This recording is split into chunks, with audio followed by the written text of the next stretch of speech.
ஜீவனை கொடுத்தார். ஏசப்பாவோட தியாகம் எவ்வளவு பெருசு பாரு. இந்த மாதிரி யாராவது செய்வாங்களா?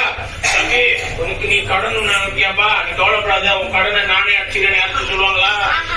நீ பாவம் செஞ்சாப்பா, நீ கொலை பண்ணிட்டியா, நீ போவாத, உன் கொலை பண்ண நான் தண்டனை அனுபவிச்சுக்கிறேன் யாரும் சொல்லுவாங்களா?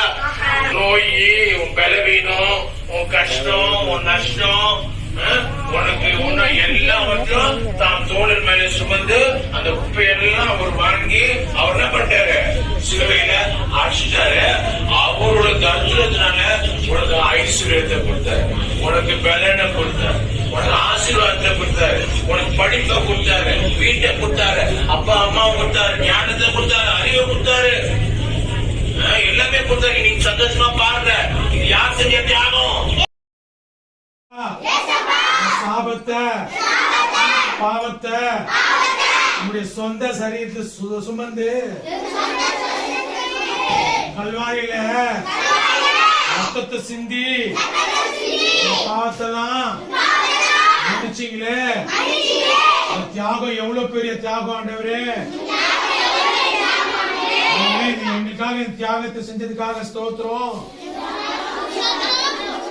நாங்க இனிமேல் நாங்க பாவம் செய்ய மாட்டோம், பொய் சொல்ல மாட்டோம், உங்களுக்கு கீழ்ப்படிவோம், யார் மேலேயும் பொறாமைப்பட மாட்டோம், யார் மேலேயும் எரிச்சல் அடைய மாட்டோம். ஏசப்பா பிள்ளையா நாங்க வாழ்றோம். ஏசப்பா சிலுவையில தியாகம் செஞ்சதுக்காக ஸ்தோத்திரம். நாங்க உண்மையே சார்ந்து கொள்வோம். இயேசு நாமத்தினால் ஜெபிக்கிறோம் நல்ல பிதாவே, ஆமென்.